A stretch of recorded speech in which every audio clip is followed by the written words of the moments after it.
challenges. But can the arts be used as a healing device to aid military, staff, family members, and veterans? Our next speaker is a nurse officer with the U.S. Public Health Service. She serves as the program manager for Warrior Clinic at Walter Reed National Military Medical Center, and she's the director of the Creative Arts Program. I have to mention, when I was confirming her introduction, I asked if she wanted her military rank used, and she said, of course, or you can just say Duchess. So please join me in welcoming Commander Moira McGuire.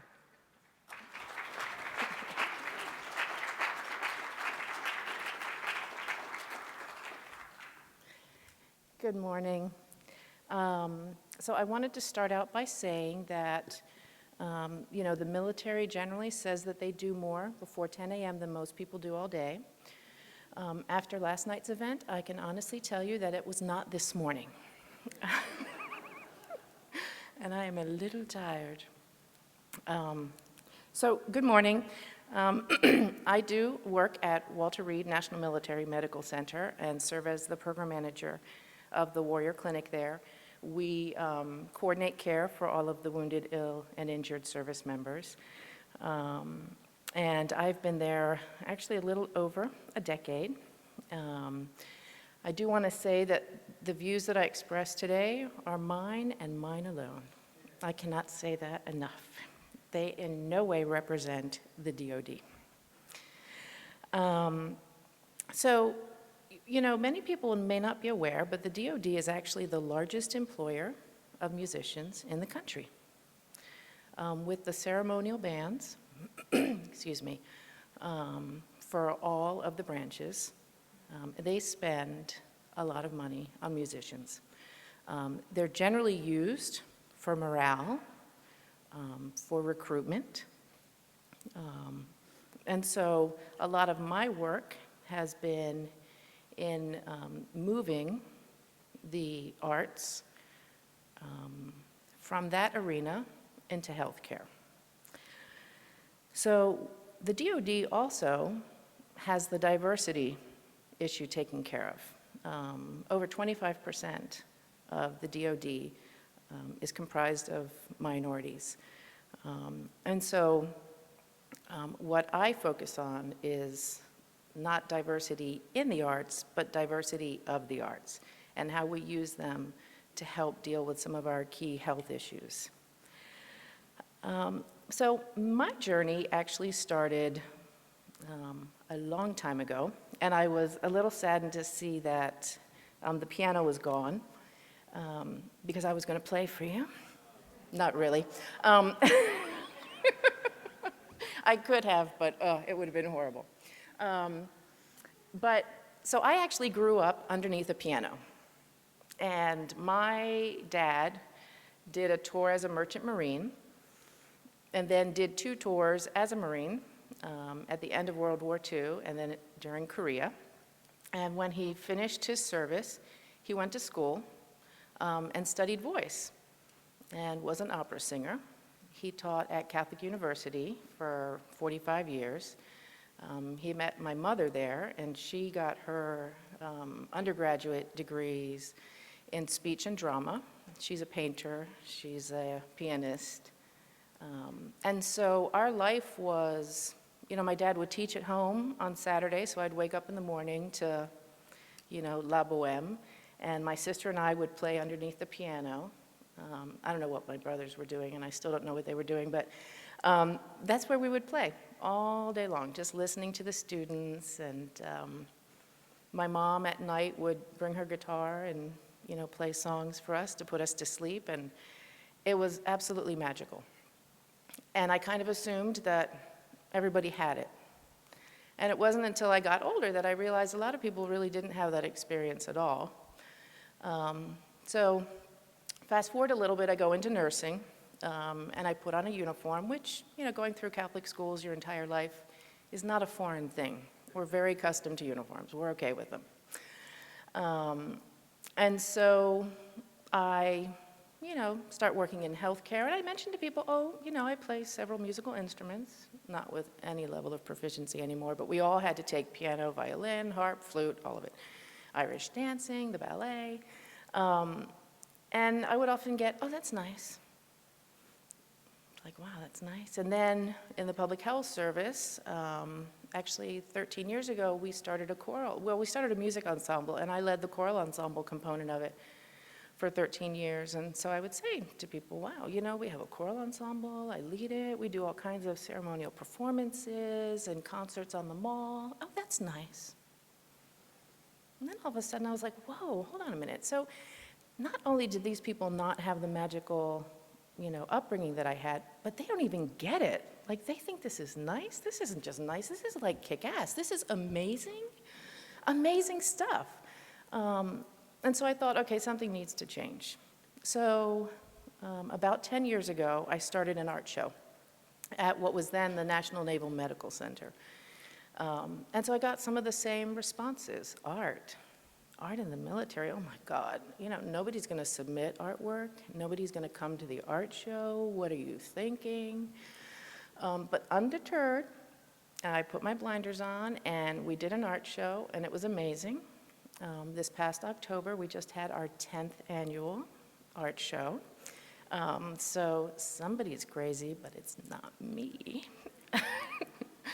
So back to our wounded, ill, and injured service members. So, you know, probably about 5 years into working on the arts at National Naval Medical Center, we became Walter Reed as part of the base realignment enclosure. You know, you start to identify similarly minded people. And we were very fortunate to have many of them at Walter Reed. So we started, initially we were all kind of rogue, doing our own little thing in different areas. Oh God, I guess I should actually move the slides, right? I also wanted to mention, you know, I had some general idea of what I was going to say when I got here yesterday. Every single speaker has been so amazing that I've spent the entire time jotting down notes. So if I seem a little short on focus, you can blame all the previous amazing speakers for that. So we decided that we needed to make the arts available, not only to our wounded, ill, and injured service members, to their families, to their kids, to the staff. You know, a military treatment facility is a very interesting place for several reasons. Number one, most major military treatment facilities house all of the care that you'll receive. There is a hospital where you would stay for inpatient procedures. There's an outpatient setting where you go to the clinic. There's a pharmacy. So all of your healthcare needs are taken care of in one space. Also, because I am a clinician and I'm a patient. So not only do I work at the hospital, but I receive care there. And many people are in a similar position. So, so we decide we need to make these services available for everyone. These are actually pictures. So we brought in 2 artists in healthcare groups. These are artists who are specially trained to work in healthcare, and they go on the inpatient units, and they work with the patients at bedside and the family members. Their main role is to help the individual reconnect to their creative self. Some people never lose contact with that part of who they are. Some people need gentle reminders, and some people, after 2nd grade, they somehow were convinced that they are no longer artists, so it's a little more difficult work. And the artists in healthcare help the service members and the family members navigate that transition, you know, period of liminality. So what we've also found, and no big surprise to many of us, is that the creative arts is a perfect instrument to help us deal with some of these challenging conditions. For instance, with post-traumatic stress disorder and traumatic brain injury, and just in general help with maintaining the balance that is truly the presence of health. Anytime somebody is unhealthy, it's because some aspect of who they are, physically or emotionally, is out of balance. So when I think about the creative arts, I often think of my oldest son and his approach to cleaning his room. And it was generally to shove all of his shit, excuse my French, under the bed. And there was a lot of it, and it worked for a while. And I think emotionally, many of us do the same thing. We shove all our shit under the bed, and it does work for a while. But if you do that for too long, at some point, much like Matthew, the only way to clean it out is by getting on your hands and knees.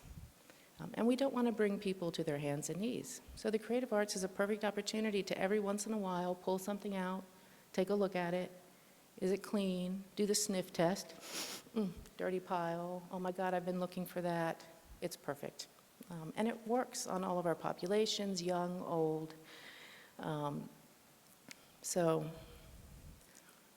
This is more of the art that's being done by our service members.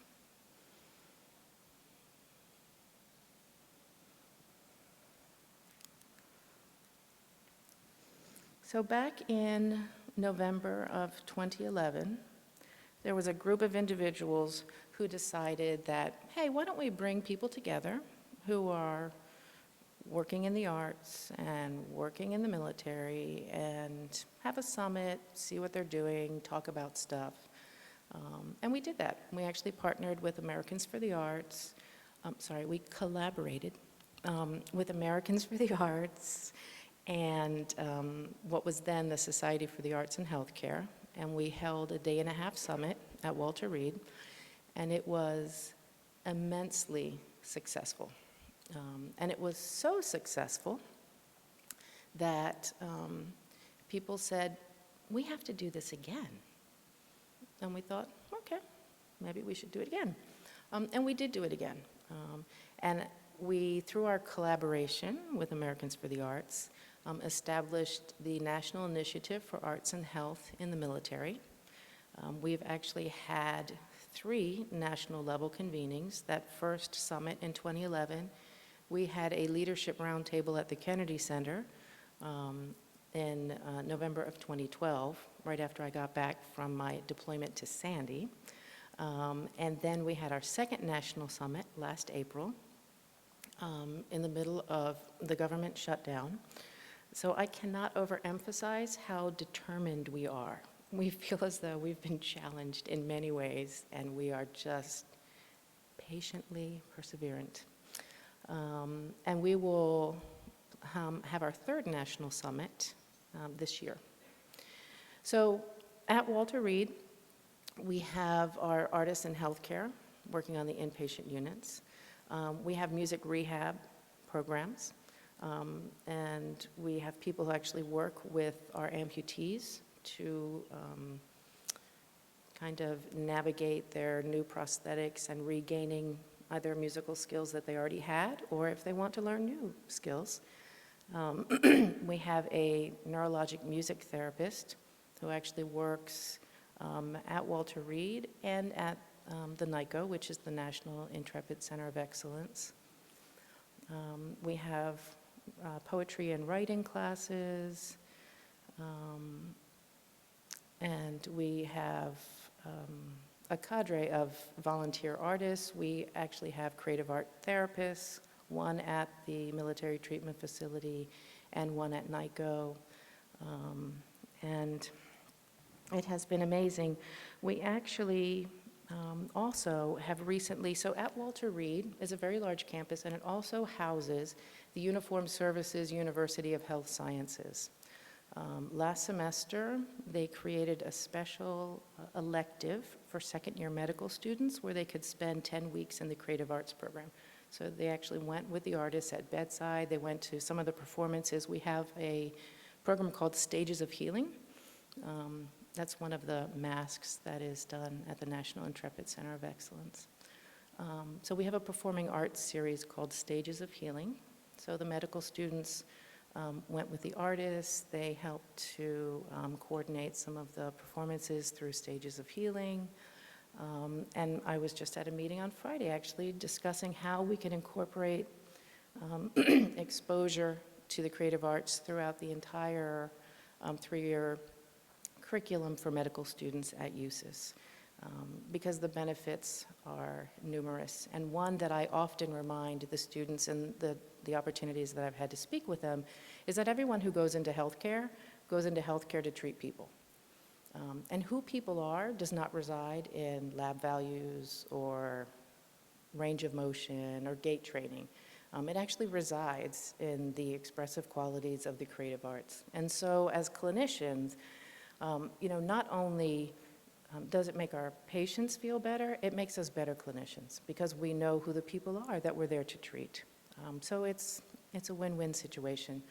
These are some of the performances that we've had through stages of healing. And of course, the beauty of stages of healing is that it benefits even the water delivery guy when he comes through the lobby. It's open access for all.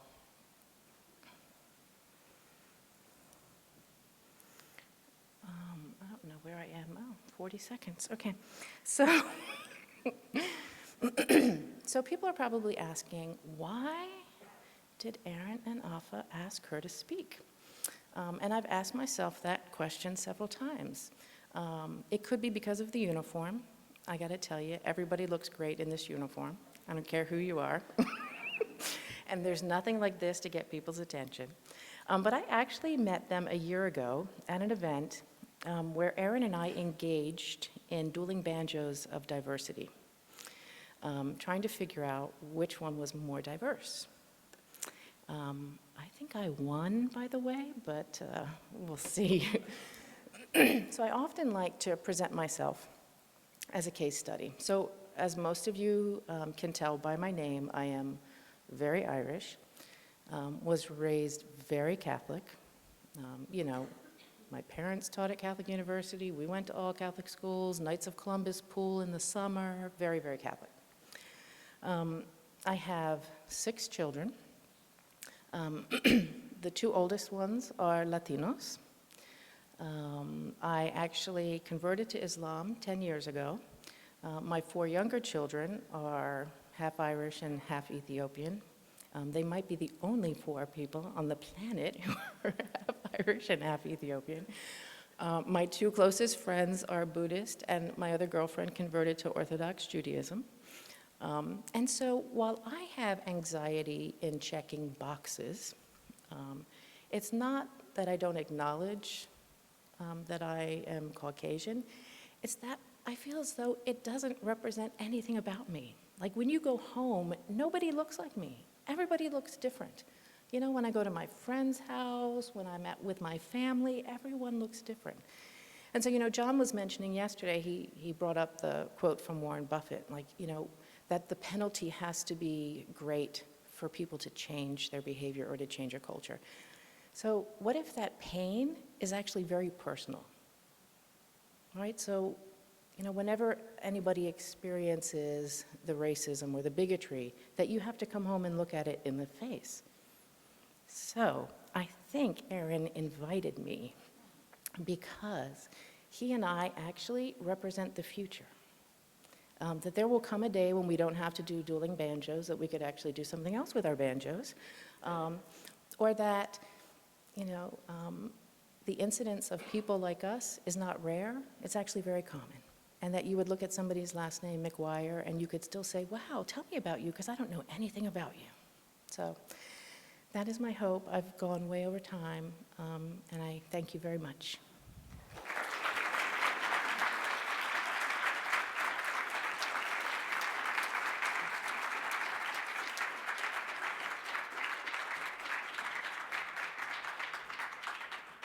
Thank you, Commander McGuire.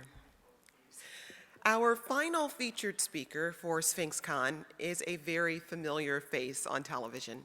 He's a dancer in his own right. He shared the stage with stars such as Bing Crosby, Gene Kelly, Sid Charisse, and Chita Rivera. He's been a pioneer in reality television and a driving force in the world of performing arts. He is the co-creator, co-executive producer, and judge of So You Think You Can Dance, which is introducing diverse genres of dance to new audiences. Ladies and gentlemen, please welcome Nigel Lythgoe.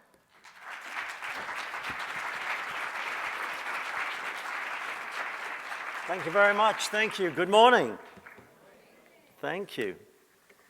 I have to tell you that when I was asked to make a speech on the diversity in dance, I thought I was going to be chatting to you about all the different styles of dancing.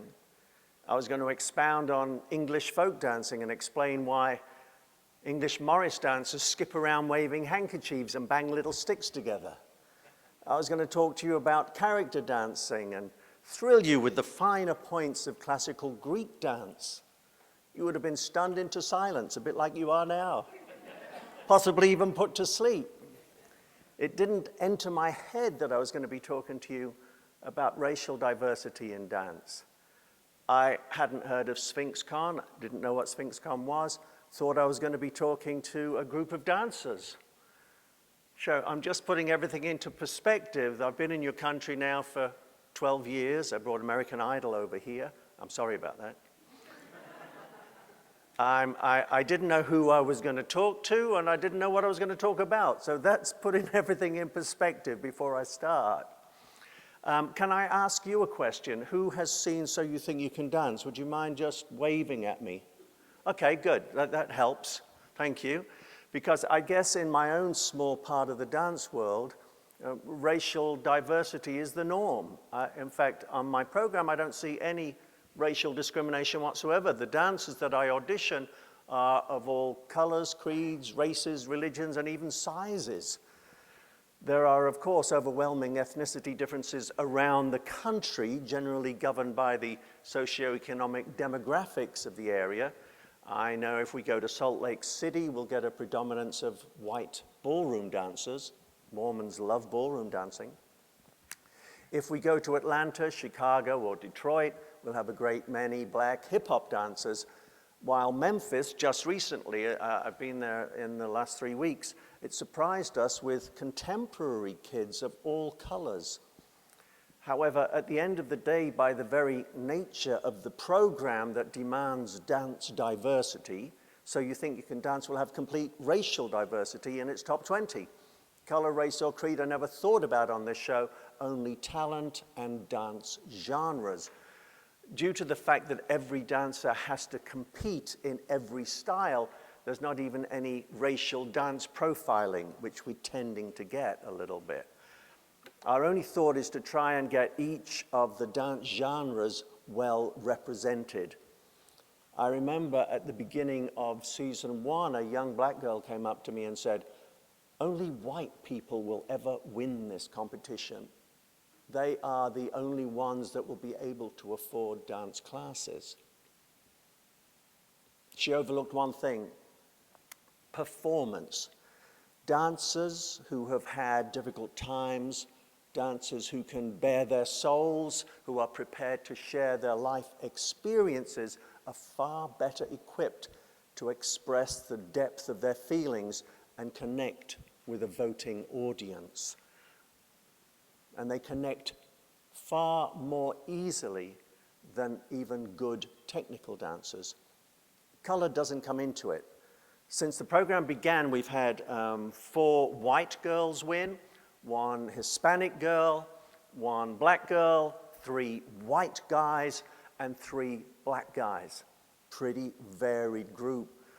We've also had some incredible Asian dancers: Hawk, Katie Sheen, Cole Harib, and I do feel that Alex Wong could have won the year he competed had he not ripped his Achilles tendon.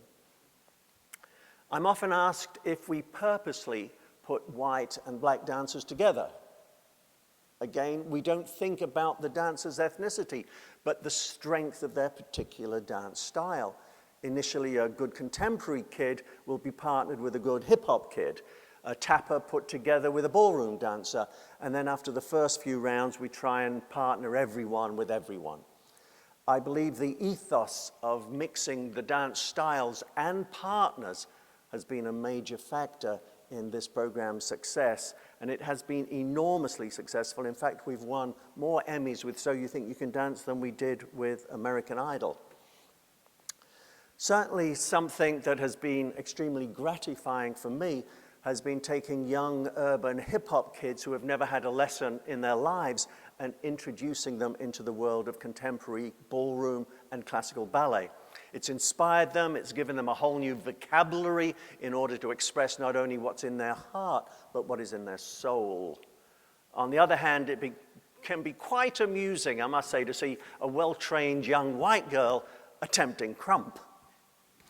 It is important, though, that hip-hop or urban folk dancing, as I like to call it, isn't restricted to dancers of color, especially when white choreographers like Chris Scott and Tabitha Dumo are adding so much to that genre. The joy of this diverse cocktail is the opportunity to learn from each other and gain knowledge that offers boundless possibilities of growth. This is one area of dance There is one area of dance that is sadly without diversity. So it's about the lack of racial diversity in ballet that I'm going to talk to you about today. And speaking tangentially for a moment, cultural diversity isn't just a problem in dance, as we know. It has possibly never been so much in the forefront of global thinking as in the first and now early second decade of the 21st century, owing to the rapid growth of multicultural societies and countries' ever stronger international migration flows and the accelerated development of digital technologies. Cultural diversity is becoming the principal challenge of our times. Let me begin by saying that I believe cultural diversity to be the defining characteristic of mankind. Having said that, it should be preserved and cherished for the benefit of us all. Some people maintain that perhaps in the United States we should glorify our diversity rather than trying to homogenize it. Wow, homogenize, it's such a bland word. I think it can be so much more exciting than that. I believe that learning from each other can only provide us with so much more material to expand upon and to create with. It transcends all the other alternatives. I'm not talking about losing anyone's culture. Diversity is understood to be the common heritage of mankind. However, in my opinion, it needs to not only be protected, but also promoted. How beautiful is Indian Kathak dancing, the Russian Gopak and Trepak that has inspired so much in the b-boying world. I idolize and would never want to lose the Alvin Ailey Company or the magnificent Shenyang Chinese Dance Company. I'm talking about sharing and integrating those cultures. I think that cultural diversity is only strengthened by the free-flowing exchange of ideas. In the multicultural society in which we live today, interactivity between cultures is extremely important. We must be aware that continuing to label ourselves will naturally separate us. I may upset a number of you by saying that I believe as a nation, America perpetuates the separation of white and black cultural identities. I don't believe it is helped by continually referring to people actually born in America as African Americans, or Indian Americans, or Chinese Americans. Surely they are Americans. This nation's integration process is being prolonged by the highlighting of the differences in its population rather than the commonality. There's nothing wrong with being proud of your heritage, unless, like me, you're Viking stock and probably only famous for raping and pillaging most of Great Britain. So yes, take pride in your heritage and your history, but don't lose sight of what's happening in our world in your own lifetime. Forget history for a moment. It is important to recognize that we have a role to play right now in today's society. We are beset with numerous problems that face us every day: obesity, bullying, poverty, discrimination of every single kind. Only if we come together as a nation will we be able to fight the worst of these issues here in America. While we constantly draw a line between ethnicities that creates barriers between us, we will never achieve the greatness that mankind can only hope to attain. Let us remember, excellence is a human capacity not restricted by ethnicity.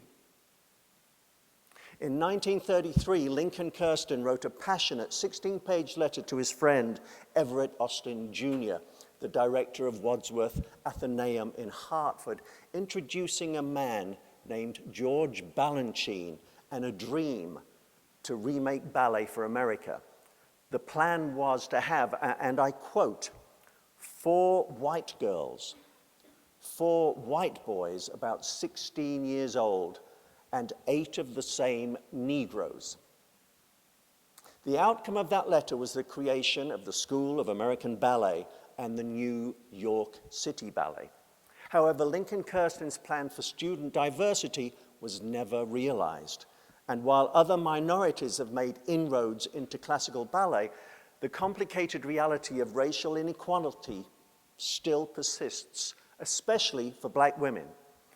Black guys have had a better opportunity. There are fewer guys in ballet because men are always in short supply, and certainly black men have attained some success, the most famous, of course, being Arthur Mitchell, who was the principal dancer in New York City Ballet before founding the Dance Theatre of Harlem in 1969.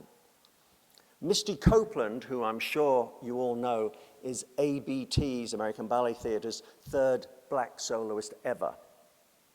Black dancers remain anomalies in ballet companies across the globe, not just here in America.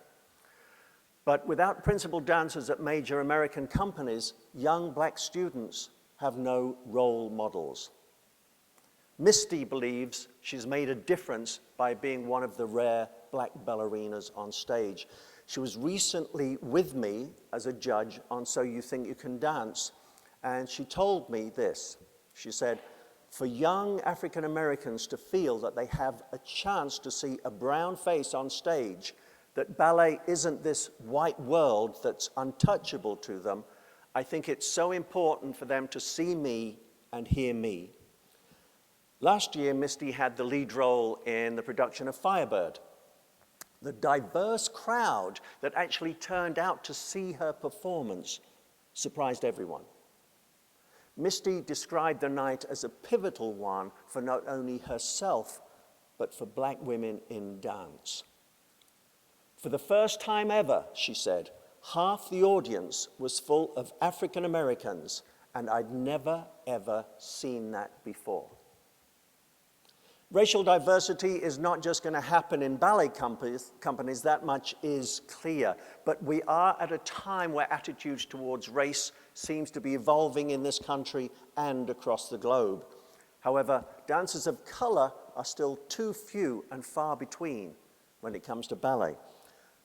And who can blame them when you hear the awful experience that a young black ballet student, Precious Adams, I don't know if you read this, but she had a terrible experience at the Bolshoi Ballet School in Russia. After complaining to her teacher that she felt like an unwanted outsider, the teacher amazingly suggested that she try experimenting with lightening her skin. How disgusting in this day and age. In the commercial world of dance, the coming together of two cultures in this country, the formerly trained technical dancers, and on the other hand, the exciting, often crazy hip-hop dancers, has revitalized the dance world. And that's right the way around the world. It's been inspiring to everybody. Therefore, imagine the beauty of having a black girl dancing the Black Swan, or an Asian prince jetting across the stage. By the way, I don't know if you've seen Memphis Jukka Little Buck dancing the Dying Swan to Yo-Yo Ma. If you haven't, please check it out on YouTube. He is absolutely fantastic. Without question, classical ballet as we know it is a celebration of what was an elite white culture. It doesn't have to be. We can change that. There are many, many roles suited to dancers of color.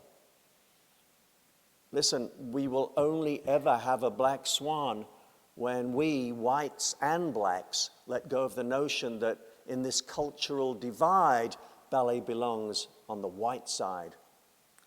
We need to persuade parents in the African American community to allow their daughters and sons to enter into a world that is not black, white, Hispanic, or Asian, but a world that has become an important art form in America's cultural life. This art form demands excellence, sublime artistry, and the highest level of physical accomplishment, which can only be gained by doing a class every day. Without question, the long-term dedication that goes into preparing for a professional ballet career and the cost and the fact that 1 in 1,000 make it is already off-putting for any aspiring young ballet dancer. Very few black dancers commit to ballet, very few make it into companies, and if they do, they rarely move on from the corps de ballet. Even in this new era, the elitism that has occurred in the past is not easily forgotten. However, economics are becoming the driving force in making the changes that our modern society demands. Who would have thought money drives everything? It has been realized that we will have more racial diversity in our audiences if we get more racial diversity on the stage. And thanks to exciting programming by some arts centers across the nation, a dwindling, aging audience base traditionally drawn to ballet as an elite privilege is being revitalized into young sophisticates who relate to the physicality of the art form and also wish to understand its content. They not only demand diversity in our society, they are prepared to fight for it. While outreach programs in our communities introduce young people to the strengths of ballet training, such as learning self-discipline, focus, and the value of hard work, they are geared to be educational rather than recruitmental programs for the profession. That's why I'm thrilled with an American Ballet Theatre initiative. ABT aims to take an important step towards helping the classical ballet profession by better reflecting the multicultural and ethnic diversity of this country's population. It's called Project Plie. You may have heard of it. It aims to cultivate a more culturally diverse representation of dancers within the industry. And Project Plie has 6 excellent components.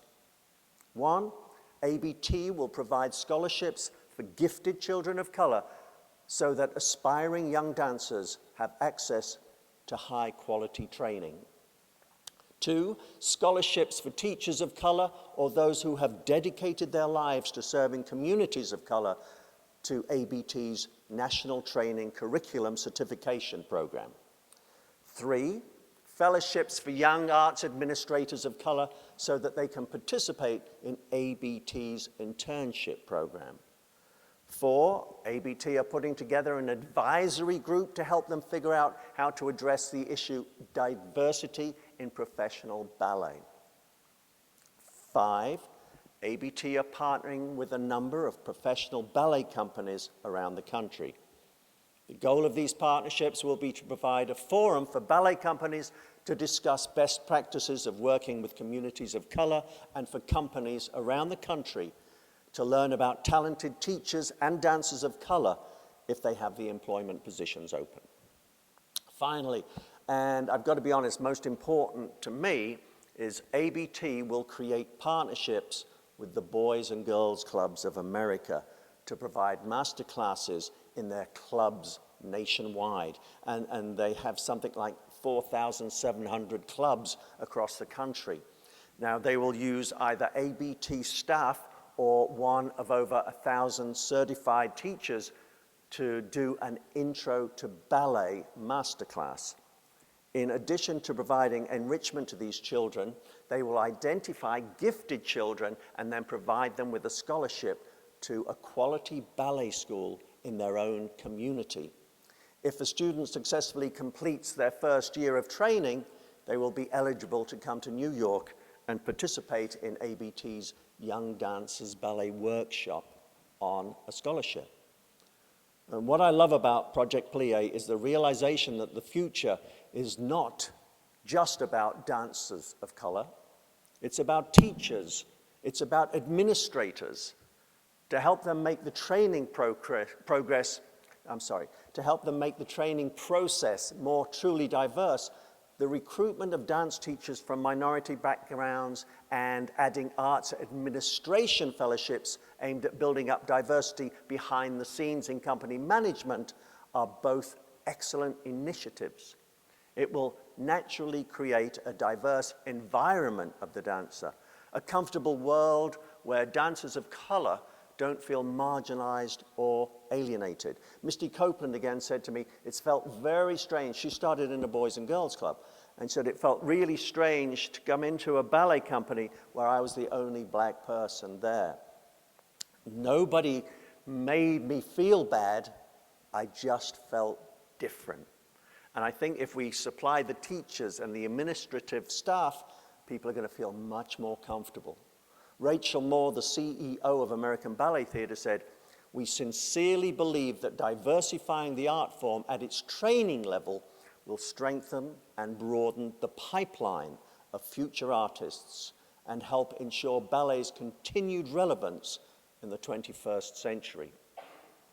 No one believes that the results of these efforts will be visible immediately, but if ballet is to survive, it must reflect today's communities and embrace diversity and the exciting changes and possibilities that that will bring. In putting this speech together, I've read many articles, one of which I'd like to borrow an idea from, by also appropriating Dr. Martin Luther King Jr.'s I Have a Dream concept and say my dream would be that for one day, every dancer will be judged by the excellence of their dancing rather than the color of their skin. And in the grand scheme of things, as Haile Selassie, the Emperor of Ethiopia, once said, and Bob Marley once sang, "I pray for the day when the color of a man's skin is no more significant than the color of his eyes." Thank you for listening to an old Englishman today reporting on your country. I am very grateful to be here and thrilled to be able to talk to you this morning. Thank you all very, very much.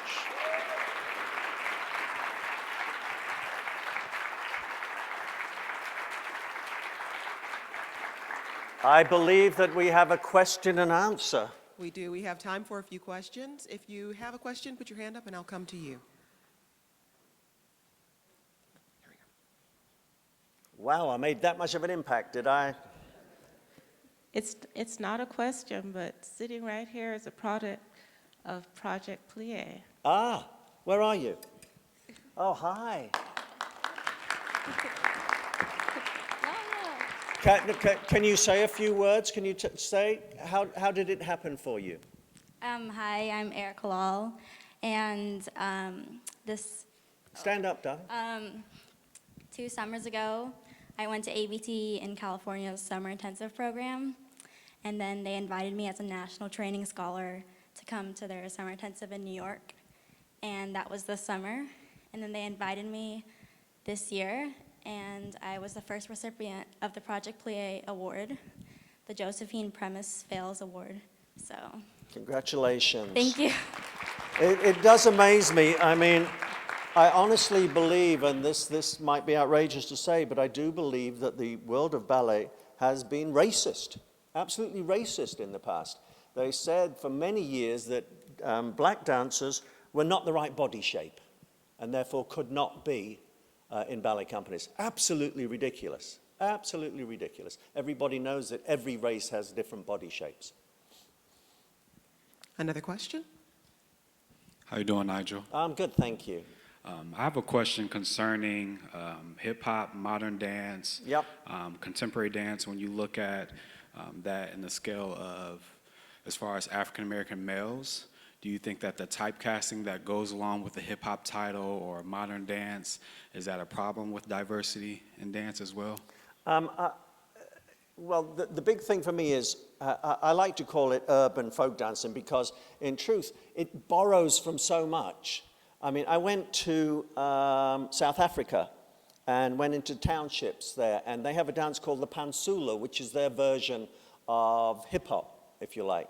And the kid said to me, oh, we've got some fantastic steps, you should take them back to America with you, and show the kids there. I said, oh, please show me something. And he went,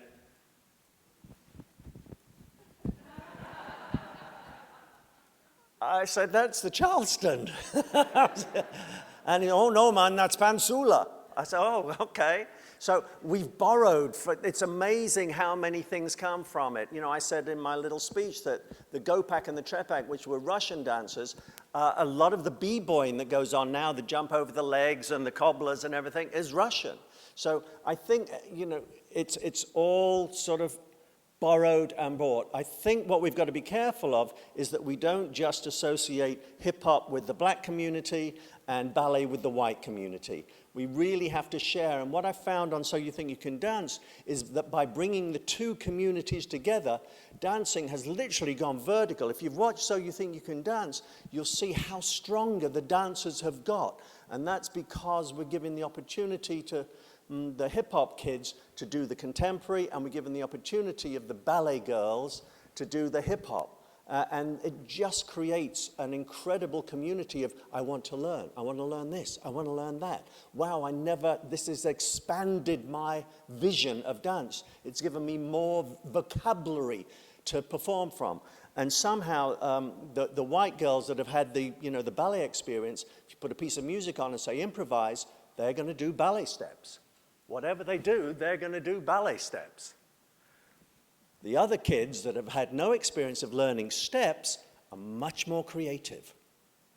And they just feel the music and they interpret the music much better than being cast. And I class this the same as arts in schools. I mean, you give people, these are the facts, these are the facts. If you're not giving them the creativity to find out how to embellish on those facts and how to be creative with those facts, you're going to end up where we are right now. And I think, where's American education at the moment? About 28th in the world. Same with the British education. I think we're about 24th or something ridiculous, because we're not using creativity to teach our kids. Any other questions?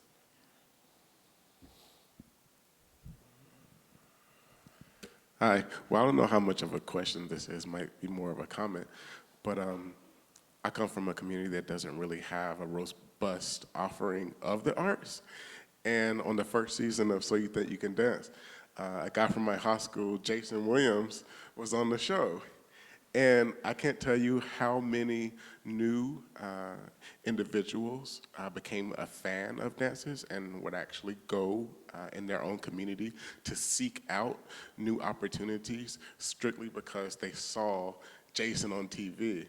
So I just wanted to applaud the efforts of your own programming to really opening the door to someone who would have never, ever even walked through the gate of a dance hall. Thank you. It's important for me as well that our judges are diverse and that our choreographers are diverse. It isn't just a question of using dancers.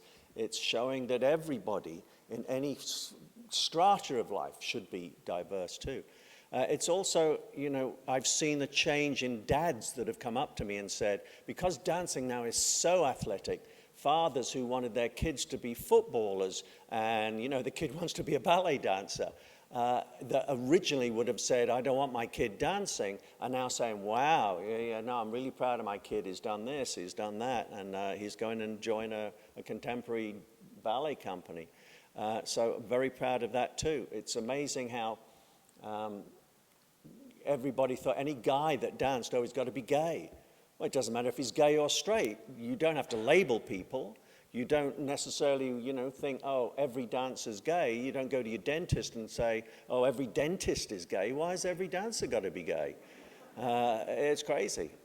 And so I always insist that when they're on stage, they are very strong, very masculine. I don't care what they do off stage. If you could see the television, it's hilarious actually, because they come on stage and they're very strong and they march around and very big, and you give them a ticket and they go, ooh.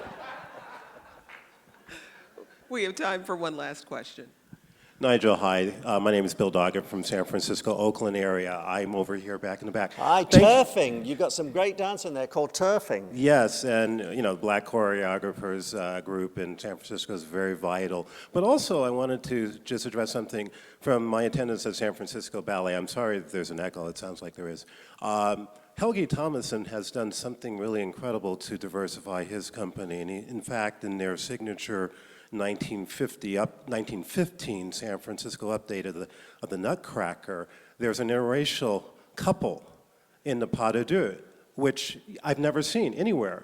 And it really, I mean, if you're sensitive to these kinds of casting decisions, it's really, significant. And I see, in speaking directly, following up to what you just said about the perceptions of male dancers being uniformly or monolithically gay. Tomlinson himself has really gone out of the way to really take dancers, young dancers, put them in his studio or in his development process studio who had issues with being bullied. Yeah.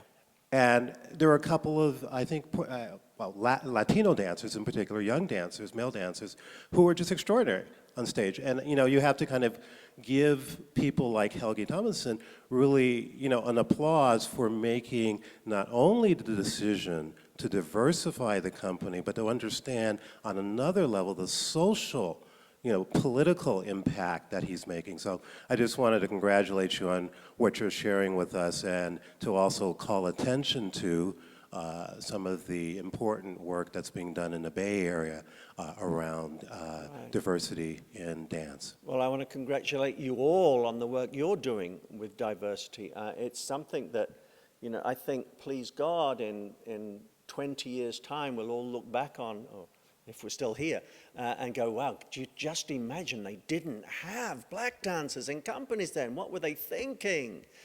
So it's like looking back now at the 50s and 60s and seeing how America and Russia were so far apart. And now just looking at the ice dance competition, how the American dancers are with the Russian trainers and now the best in the world. And it's that coming together of cultures which is so important for us. If we're, it's almost like our Creator said, I'm going to make you different colors. I'm going to give you different languages. This is your trial. Get over it, people. Get over it for mankind, Maybe one day we'll do that. Ladies and gentlemen, thank you to Nigel Lythgoe. Thank you very much.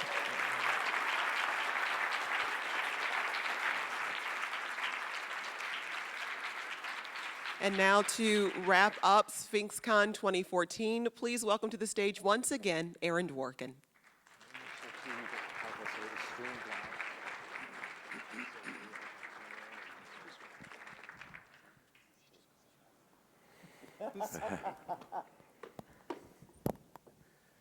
Hello, everybody. So thank you again to Nigel and to all of our speakers. This has been a fantastic year. And of course, we've been streaming all of this, but then in about, I think, a week and a half, all of the podcasts will be available. So we encourage all of you to share the speeches that you enjoyed with colleagues, friends, family, so that we continue the conversation moving forward. Before we close and people begin to head out to Orchestra Hall for the finals concert, I thought I would just explain about the puzzles, and we actually have two winners, if you will. One set of winners who were not formal conference attendees, but they were actually the very first to solve a puzzle, the junior division semifinalists of this year's competition. If you guys could actually just stand not only for your competing this year, but also for solving the first puzzle. Can you guys stand to be recognized?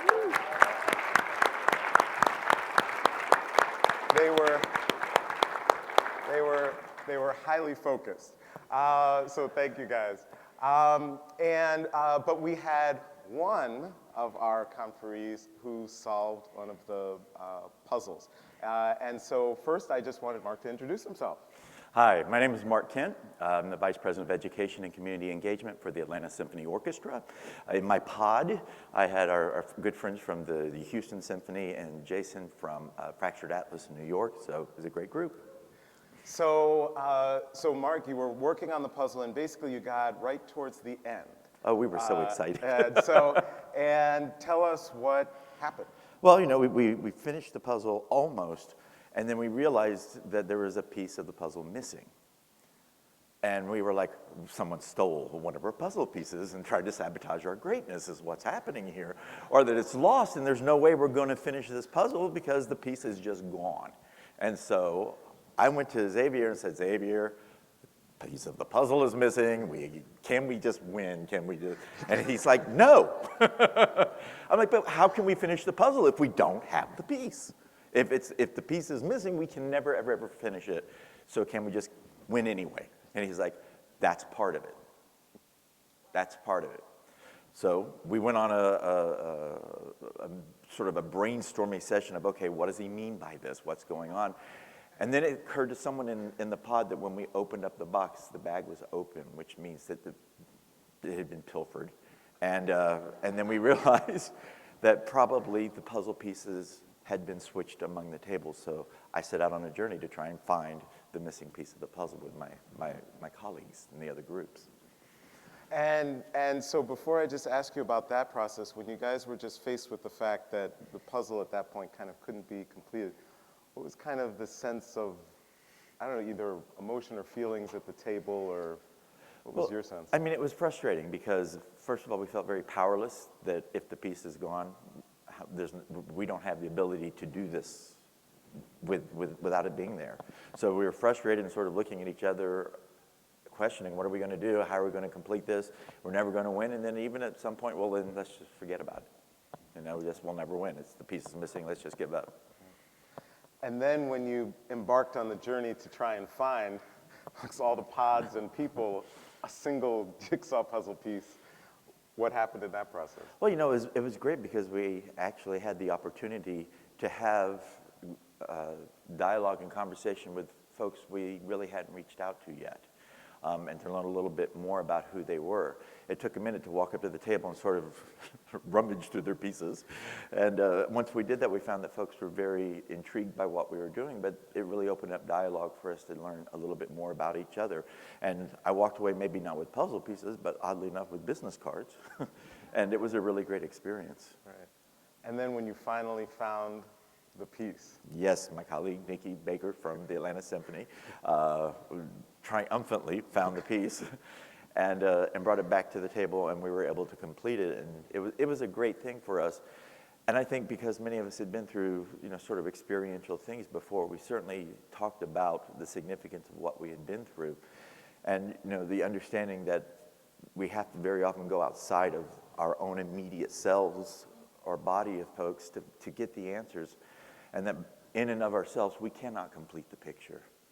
You know, that the missing piece is always going to be there until we reach outside of our organizations, outside of our own programs and our institutions, and engage others who very often are going to bring to the table and bring to the mix that one small piece that's missing.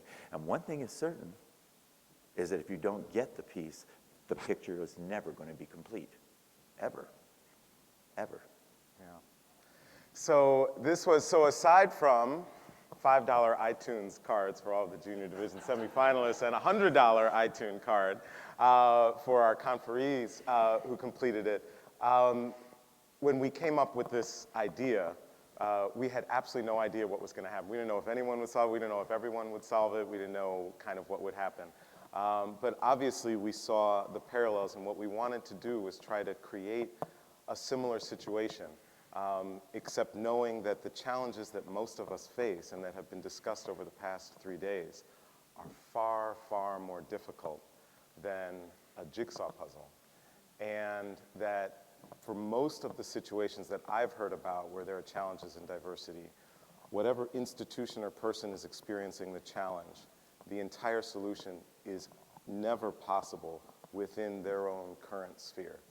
They have to step out. And so we wanted to try to simulate that and see what happened, both to hopefully see the joy and the sense of triumph when you actually are able to solve it. But that's simply the process itself of stepping out once you get past the frustration and the fear, no matter what, even if you solve it or not, the benefits of the journey help to bring about a solution as well. So we're glad that one puzzle was solved, and we'll have to think of something else next year because now everyone will know. Mark, thank you, and thank you Junior Division semifinalists, and thank all of you for coming. And the one thing that I shared last year and that I just asked this year is to make sure that you take, this was a huge volume of information, obviously over 3 days, use the podcast afterwards, but keep the conversation going, and let's make sure that we translate the conversation, the dialogue, the information that has been shared into action over the next coming year. And we look forward to seeing you at the finals concert and seeing you all next year. Thank you all so much. Thank you.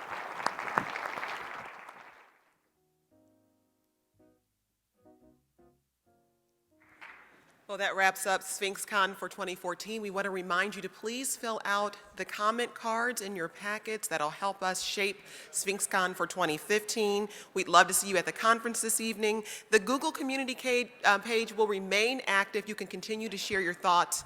And if, again, the conversations we've heard over the past 3 days will be available at sphinxcon.org in about a week. Thanks again for attending. I'm Jennifer White. We'll see you in 2015.